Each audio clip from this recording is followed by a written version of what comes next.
Welcome. Today we're taking a look at chapter 18 of Proverbs, and today's chapter reads like this.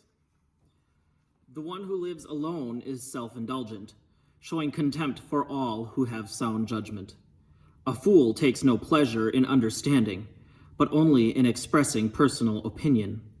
When wickedness comes, contempt comes also, and with dishonor comes disgrace. The words of the mouth are deep waters.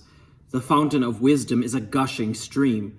It is not right to be partial to the guilty, or to subvert the innocent in judgment. A fool's lips bring strife, and a fool's mouth invites a flogging.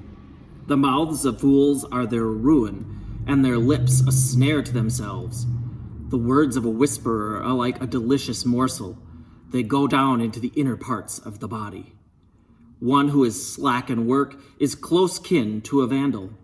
The name of the Lord is a strong tower. The righteous run into it and are safe. The wealth of the rich is their strong city. In their imagination, it is like a high wall.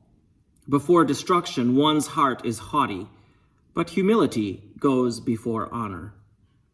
If one gives answer before hearing, it is folly and shame. The human spirit will endure sickness, but a broken spirit who can bear? An intelligent mind acquires knowledge, and the ear of the wise seeks knowledge. A gift opens doors, it gives access to the great. The one who first states a case seems right, until the other comes and cross-examines. Casting the lot puts an end to disputes and decides between powerful contenders. An ally offended is stronger than a city. Such quarreling is like the bars of a castle. From the fruit of one's mouth, one's stomach is satisfied. The yield of the lips brings satisfaction. Death and life are in the power of the tongue, and those who love it will eat its fruits. He who finds a wife finds a good thing and obtains favor from the Lord. The poor use entreaties, but the rich answer roughly. Some friends play at friendship, but a true friend sticks closer than one's nearest kin. And so here we have chapter 18. Today it's all about the dangers of different types and styles of friendship and forgetting about your friends and neighbors in the search to attain something that you may want or that we may want.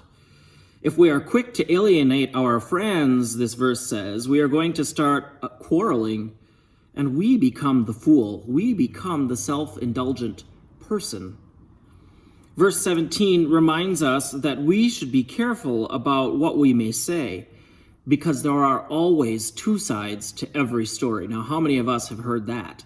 There are always two sides to every story. Your parents might tell you if you're arguing, oh, little Susie did this to me, or Johnny did this. Well, there's two sides to that story, right?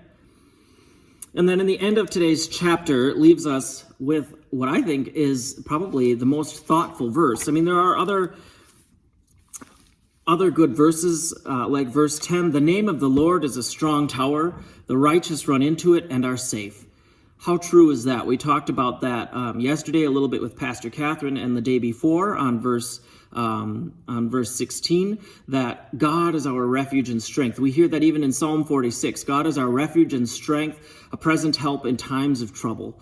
And so here again in Proverbs, that the name of the Lord is a strong tower, and the righteous run into it and are safe. And do you remember the sign of being righteous? It's gray hair.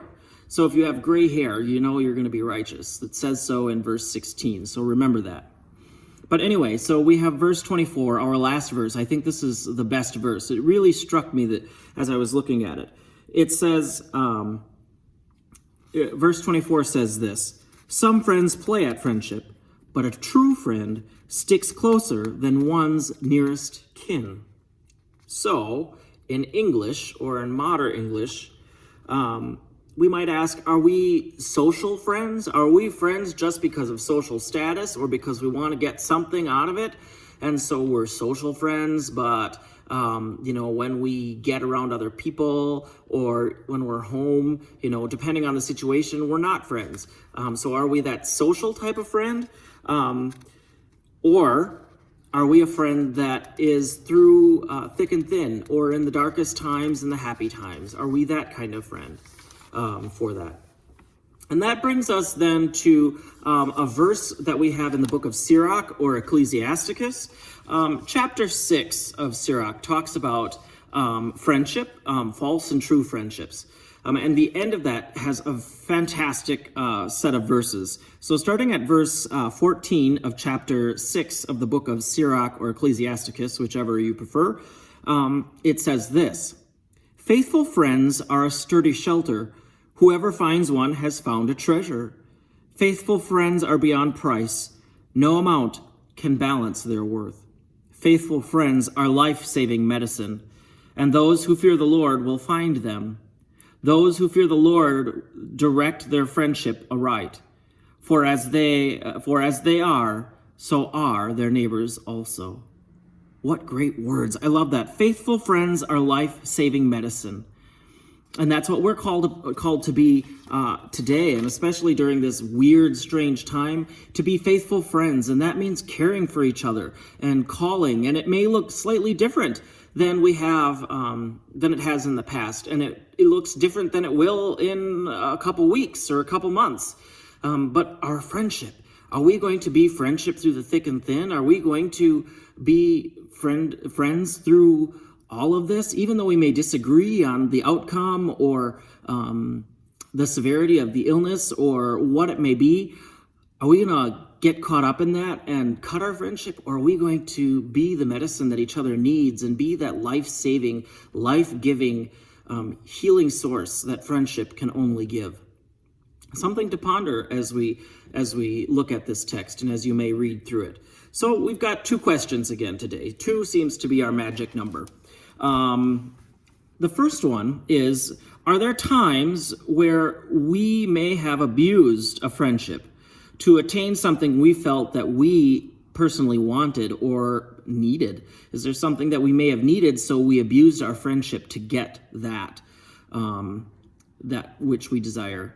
And then our second question, what makes us the faithful friend like we read about today in chapter 18 of Proverbs and that chapter 6, verse 14 of Ecclesiasticus or Sirach? So what makes us that faithful friend?